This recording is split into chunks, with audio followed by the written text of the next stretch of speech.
Right now, I think we should kind of focus on the EXP, right? Like, what could they possibly go that would be a decent EXP? And I mean, you still have the CC available, which is great sustain, as well as you still, I mean, we could see a Benedetta.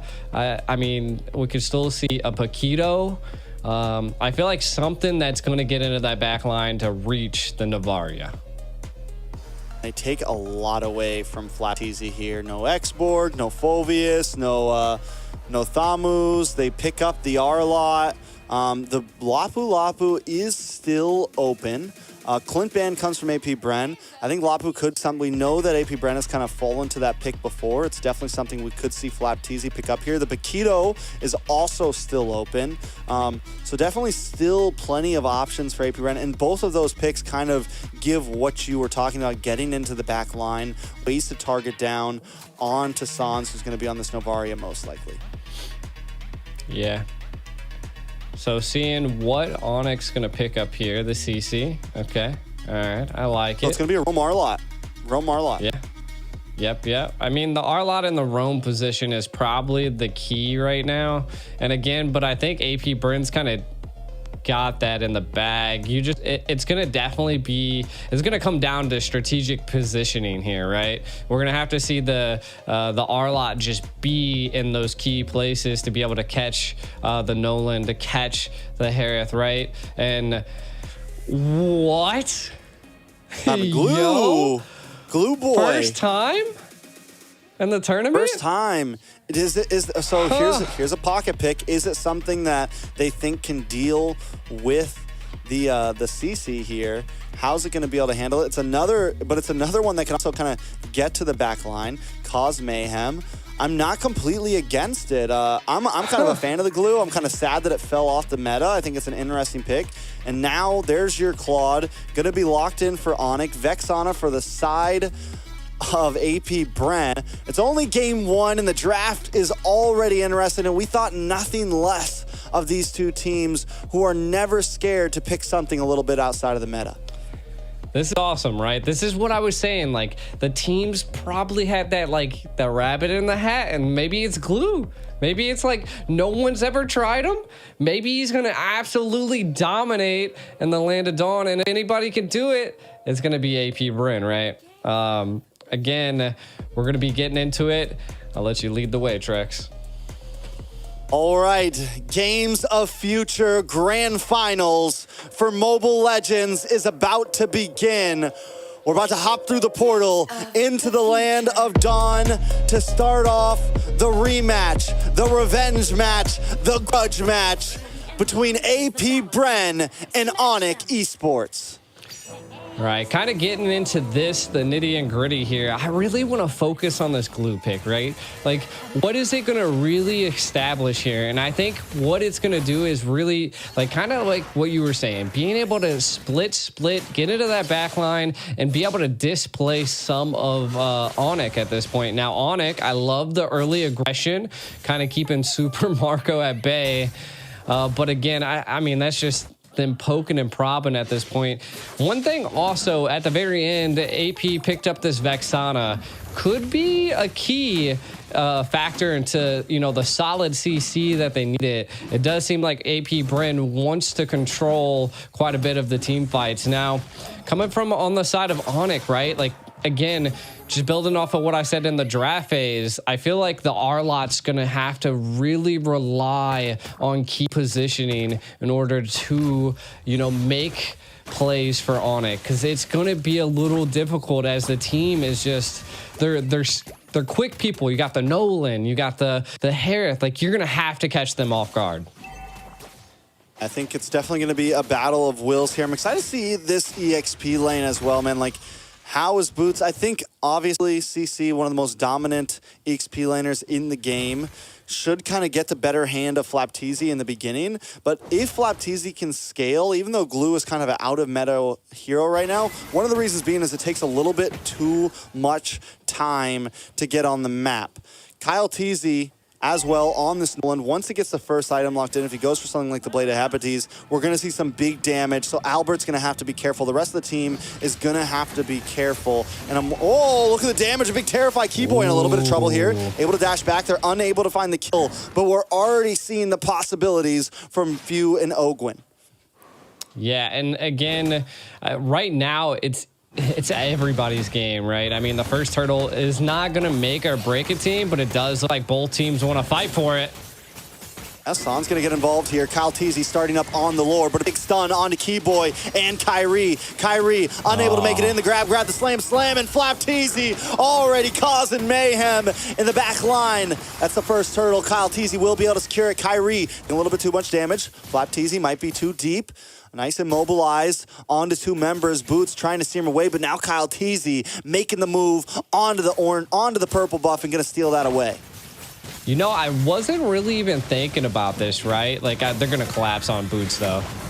Boots in trouble, getting knocked up, taken out. Flap Teasy picking up the kill. All right, back to my thought, right? So the glue, what AP Bren is utilizing the glue for right now is to control the neutral, the split and jump onto Kyrie, and if they can control Kyrie, they can control the game. I feel like that is their ultimate strategic plan right now, and we'll see if they'll be able to bring it to fruition.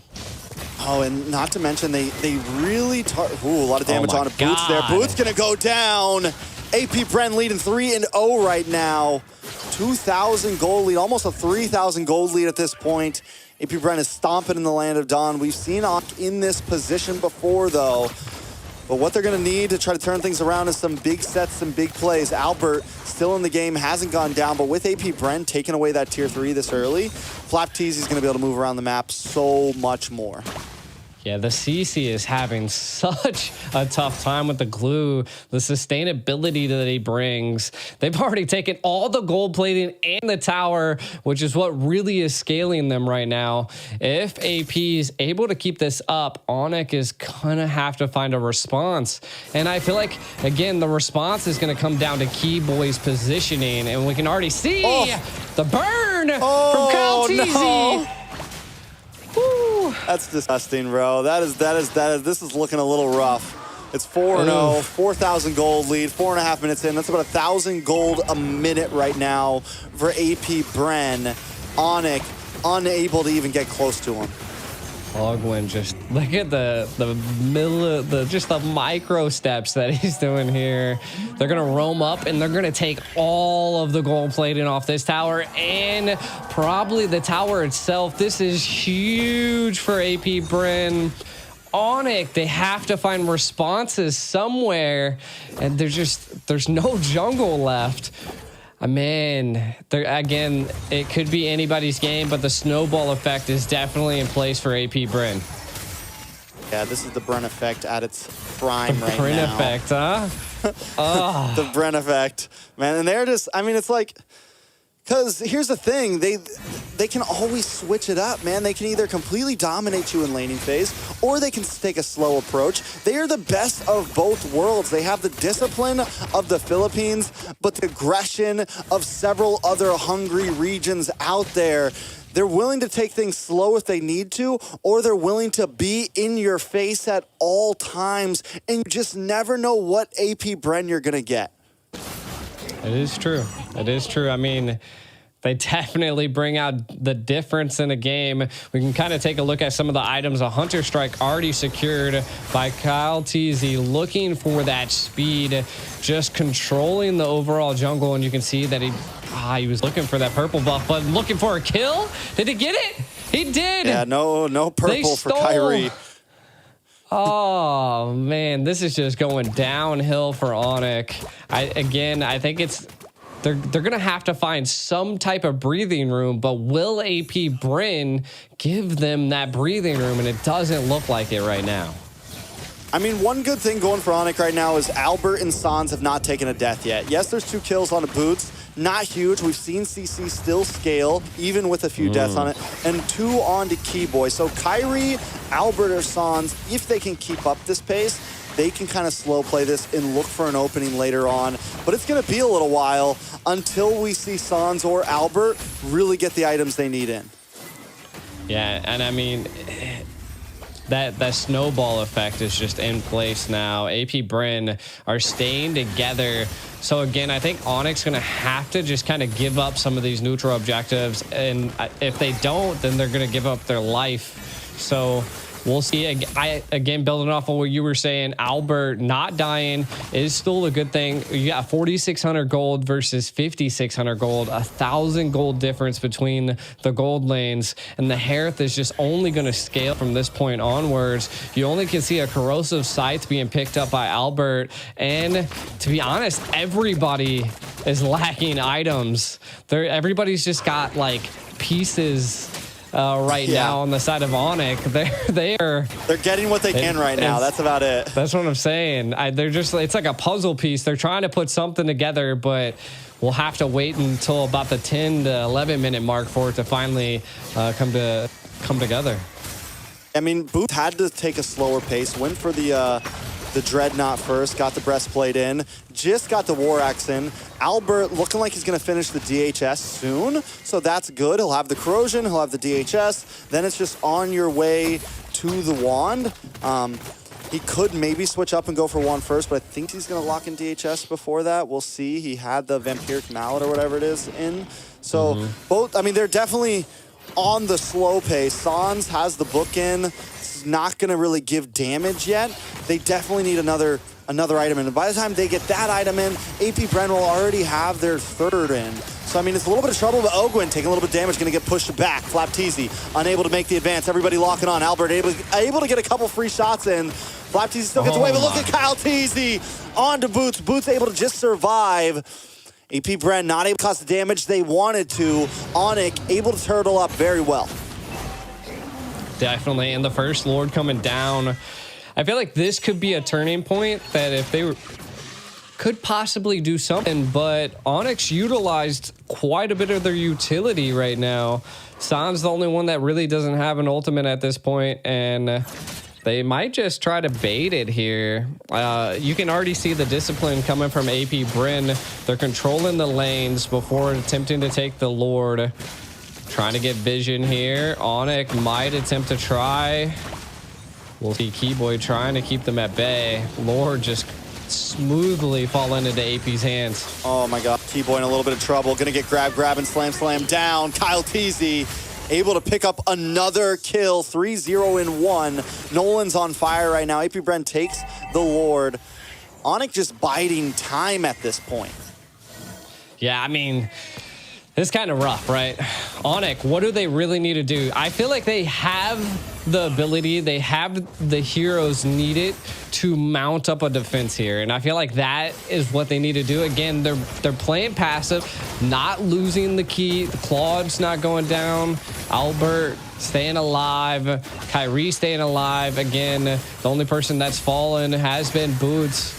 But again, they're going to have to get some type of kill here as it's 5-0 and the gold lead is just going up from here.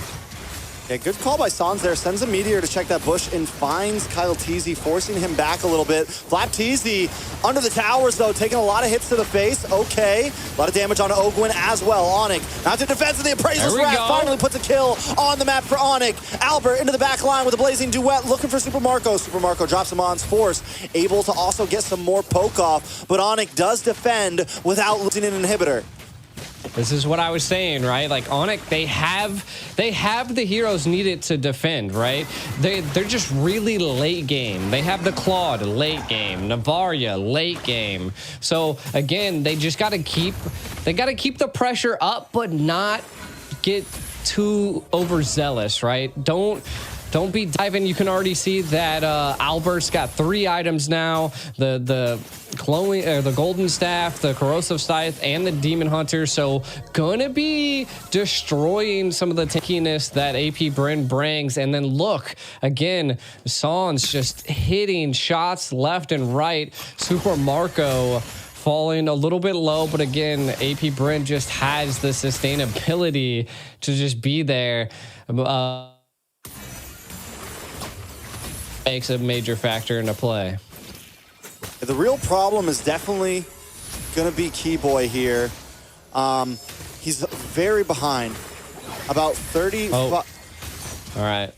So kind of looking at what's going on here, we can kind of see that AP Bren again wants just feeling Onic out, seeing if Onic can keep up with them. They know that they have the damage at this point. We'll see. They want the red buff. Could be a little bit of a go here. Albert trying to possibly get it. Kyrie able to steal the red buff here. Up. AP now actively backing up. Yeah, nice plays from over the side onto Onic here. Like I said, Keyboy is very behind on items. He's not able to hold the front line like the rest of the team, but Onic still mounting a good defense. But wait, Ogwin into the backside, causing a lot of damage. Super Marco as well, drops from Mons 4 Sons, able to find one. Kyrie drops Ogwin as well. Boots gonna be the next on the chopping block. We'll see if they can do it. This is gonna give Lord over to the side of AP Bren. Onic, without a retribution on the field, will not be able to contest this. They're just melting this Lord at this point. AP Bren going to utilize this Lord to siege once again. But, I mean, we are getting into the 14-minute mark. We can see a Wind of Nature being picked up by Albert. Could be a saving grace at this point. Navaria has the burn, has the damage, and we can kind of see CC picking up the War Axe as well. So they are gearing up. They are getting the equipment that they need to counter AP Bren. So it's just a matter of that AP Bren has just put so much pressure onto Onic. Can they keep this defense up? Can they keep their castle alive? I mean, if any team can defend with a 12,000 gold deficit, it's definitely Onic. But I don't think AP Bren wants to let it happen.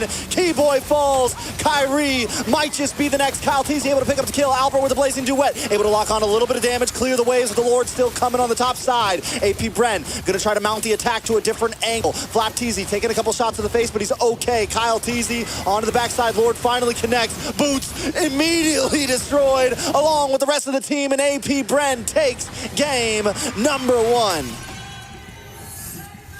Definitely quite the game. I can't believe they just ended with that one siege, though. AP Bren taking game 1. We see this again. AP Bren was very disciplined and controlled a bit of the map there, Trex. A bit, the whole map. I think